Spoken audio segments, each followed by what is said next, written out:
Sojourners here today. I'm bringing you information about OTS 2021 and the latest COVID-19 information in the OTS website. For the past 2 weeks, this is the most latest information I got on their website. I know you guys are so busy that it's difficult to browse through the website and find out what is it that you're expected to do in order to meet up with the COVID-19 issues, right?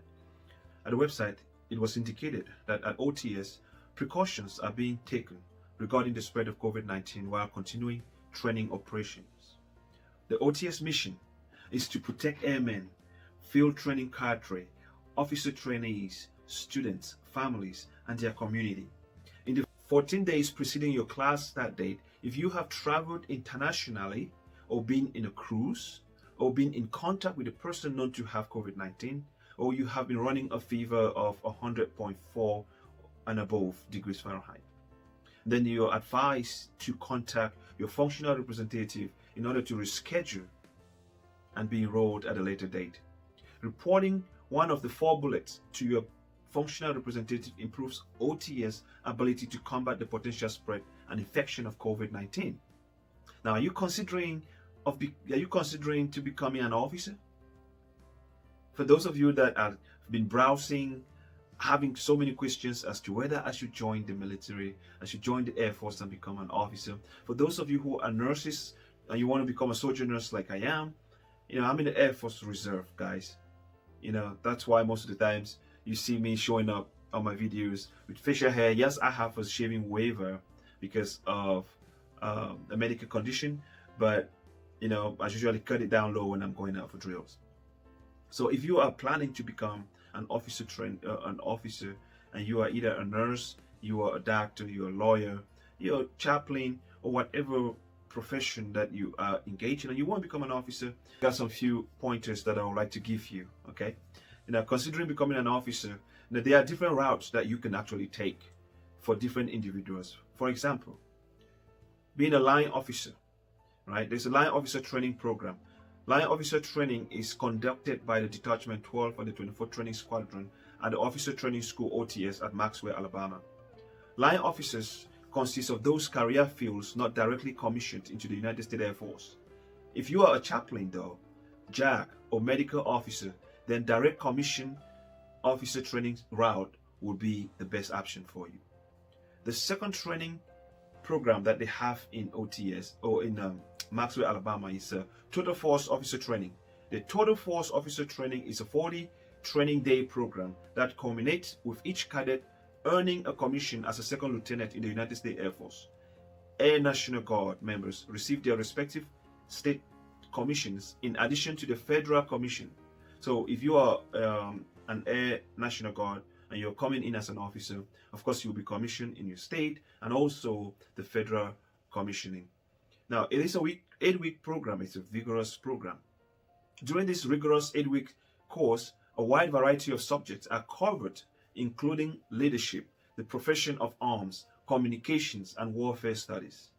All right, so those are things you can browse and begin to read up online. And there's some Quizlets stuff going on out there. You can just familiarize yourself with the materials and see if this is something you want to do. But there's a lot of advantages of serving. It's not just the fulfillment you get for defending the national colors, for defending the constitution of your country, for fighting for freedom. It also comes with a lot of benefits in terms of maybe getting an education, advancing your education. You get money from for your school, or you pay student loans and all that good stuff. Something you want to note though, if you are looking for a recruiter to get commission, or say you've gone through the selection board, you have gone through a recruiter, the website does advise that class assignment is handled through your commissioning or accession source. For example, Air National Guard and reserve units, they say you should contact your source for availability or assignment to a particular class. So if you've gone through the entire process, for you to be assigned to a particular class, then you have to contact your source, okay, your recruiter or whatever source that is helping you to get in, so you can gain into a particular class. There's a lot of school dates for 2021, which I'm going to show up on the screen shortly. You have to look, it tells you the class number, the date the school is going to take place. You just look through that, plan ahead of time so that when you get through the process, you are able to go to school, get trained, and become an officer. Many people like myself are doing advanced degrees, and we have to suspend our civilian education in order to go to officer training school. And I wish I had all this information so I could plan ahead of time. Most common school that is in Alabama is OTSA, Officer Training School.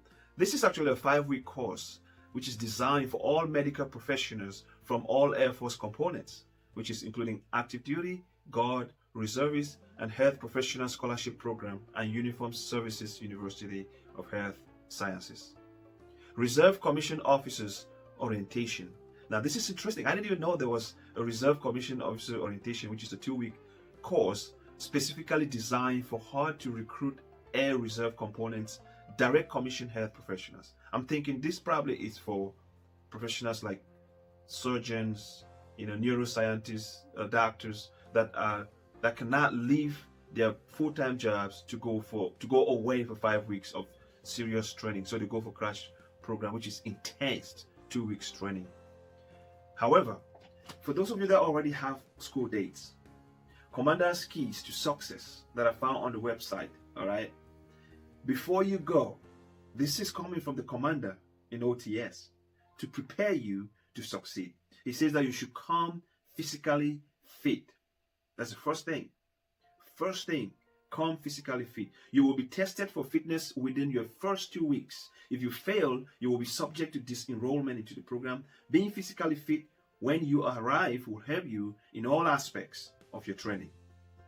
Check out the links for the Air Force fitness standards and plan to exceed them before you come to training. Your goal should be to score greater than a 90. So, I know that the pandemic has caused a lot of havoc. People have added weight, people are barely training, including myself. I have to drag myself out to go for a run. But to be honest, the only way you're going to win is if you push yourself to go. Just do it. Just do it. Focus on your why, and you will see yourself doing these things. They say additional PT information can be found on the Air Force Fitness Program website. So if you go on all this information, the public information on the Air University website, OTS in Alabama. If you can browse through that website, you will gain valuable information that will help prepare you for your training. Inbound trainees should not consider PT-related advice from students who attended officer training schools, abbreviated pre-summer 2015, as current or accurate. So anybody that went to officer training school for 2015, things have changed. They have updated a lot of physical fitness requirements. So they are advising that you should not listen to those that were there before 2015. However, the most current information is in the Air University website. That will prepare you better. Okay. The second thing that the commander put out to encourage prospects, incoming students, is that be prepared mentally as well as physically. There is a challenging military training environment which will put you in high pressure situations. It is mentally and physically demanding from the first through the last training day. Treat this as a 5 weeks of final weeks. So every week should be like your final week. It's challenging. So, just know that you start up hard and you will end hard. You just cannot win your way through officer training school because it is mentally and physically challenging. This is not an easy course, despite what you may have been told. This is not the same course it was in years past. Things are changing. The virus is changing things. The stressors have added.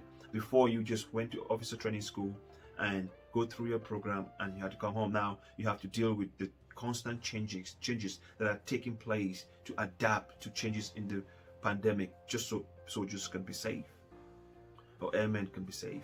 Third thing that the commander has put out on the website is read everything on the website. Go, you should become that website, become savvy. The information in the site is an attempt to answer all your questions before you go to OTS and help ensure that you are mentally prepared for training. If you choose not to read and digest every single material on that website, then you are planning to fail, states the commander. I'm just reading what the commander is saying, guys, just to help you get ready, get prepared. I'm preparing for flight school, so it is me talking to you is helping me prepare myself for what is to come. Okay. There's so many questions that I get on Sojourner's YouTube channel, and I figured that maybe I should, answer some of those questions. And I also, of course, went back to the Air University website and found, which is interesting, OTS frequently asked questions. OTS frequently asked question. Number one, can I purchase uniforms? Can I purchase uniform items prior to arrival?